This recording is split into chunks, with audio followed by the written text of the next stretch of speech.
अब प्रभु का जब मथुरा में आगमन हुआ, भगवान सब काम कर रहे हैं, सभा में जाते हैं, मंत्रियों से मिलते हैं, काम काज संभालते हैं, किंतु ये सब करने के बाद भी श्री कृष्ण के चेहरे पर एक उदासी निरंतर बनी हुई है, और उस उदासी का एकमात्र कारण है ब्रज का प्रेम। इस मथुरा में कोई कमी नहीं है, दास दासियां वैभव कहो तो वस्तु हाजिर हो जाती है। यहां प्रणाम करने वाले बहुत है, पर इस मथुरा में कोई गले लगाने वाला नहीं है। एक दिन माता देवकी कृष्ण के लिए सुंदर भोजन की थाली तैयार करके लाती है, कृष्ण के सामने रख देती है। कृष्ण भोजन करने ही वाले थे, जैसे दृष्टि थाली पर गई, आंखें भर गई, नेत्र आंसुओं से भर गए, और थाली छोड़ करके श्री कृष्ण उठ करके भागे कि कोई मेरे आंखों के आंसुओं को देख न पाए। किंतु माता देवकी ने देख लिया कि कृष्ण रो रहा है, ऐसा कौन सा कष्ट है इसको। हे उद्धव, तू तो कृष्ण का मित्र है ना, परम सखा है। सुना है व्यक्ति अपने हृदय की बात अपने मित्र को बता देता है। हे उद्धव, तू पूछ कृष्ण से क्यों परेशान है, क्या कमी है,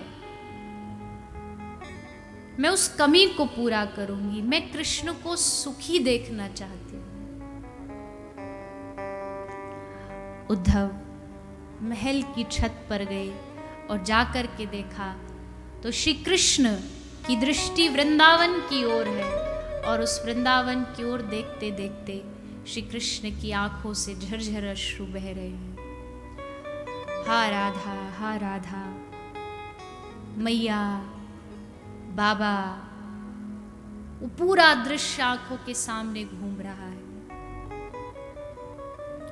उद्धव ने जाके प्रणाम किया, चौंक गए श्री कृष्ण, कोई आया है।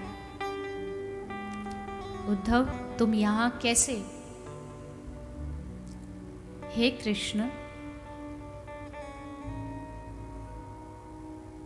क्या आपको अच्छा लगता है अपनी माता देवकी का दिल दुखाना? कितने प्रेम से भोजन बनाया था माता देवकी ने, आप थाली छोड़कर आ गए, क्यों?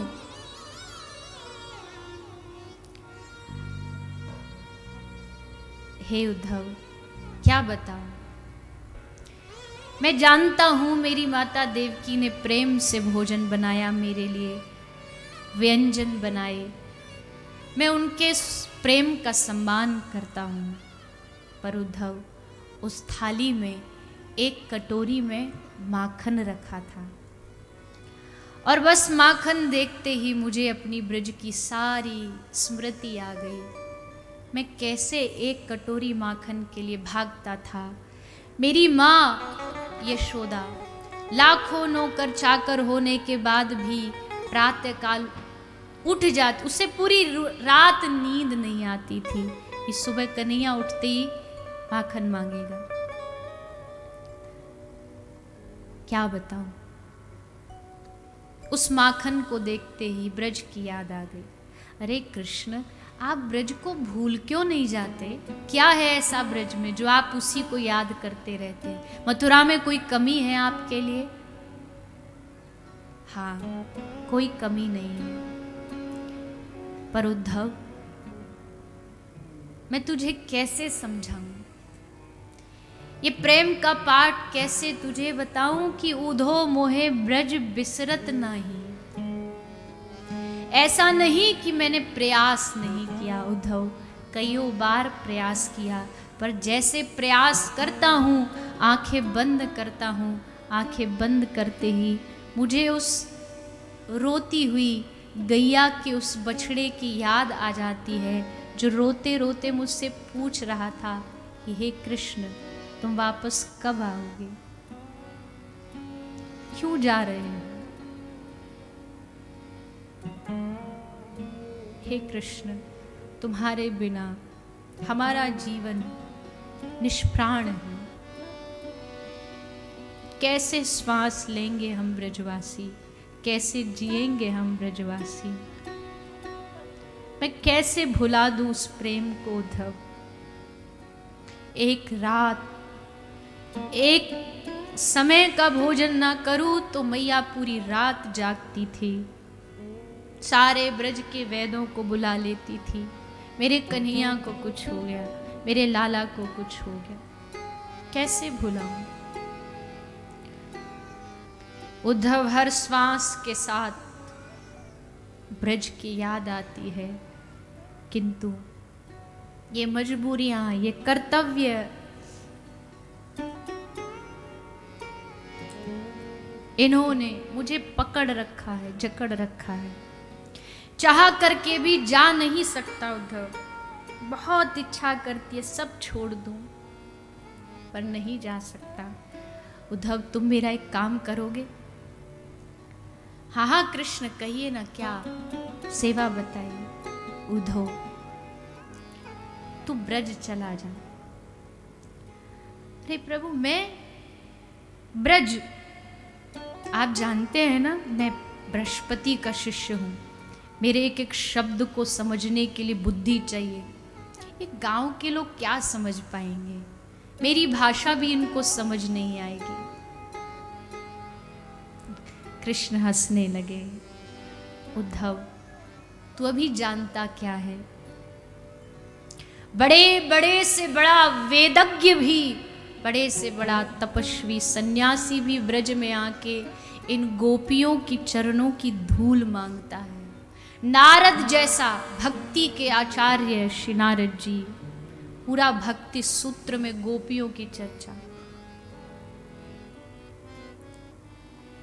उद्धव, चला जा और प्रयास करना, थोड़ा सा सरल भाषा में समझाना। थोड़े भोले हैं मेरे ब्रजवासी। हाँ कन्हैया, आप चिंता मत करो।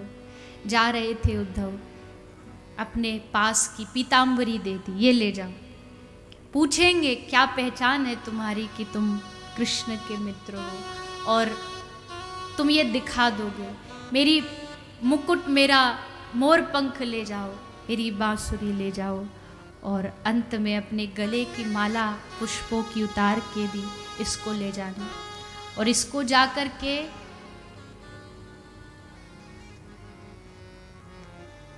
राधा को सुंघा देना, क्योंकि वो बावरी है। वो यमुना के किसी घाट पर मूर्छित पड़ी होगी, उसको होश में लाना आसान नहीं है। जब मेरी सुगंधी उसके नासिकाग्र से जाएगी, तब वो समझेगी कि कृष्ण आ गया। इस माला को राधा को दे देना।